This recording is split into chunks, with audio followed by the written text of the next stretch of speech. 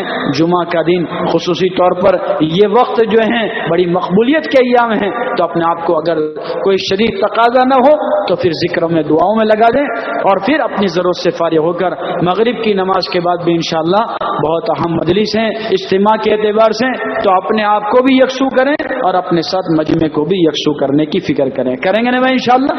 اللہ ہم سب کو توفیق عطا فرمائے۔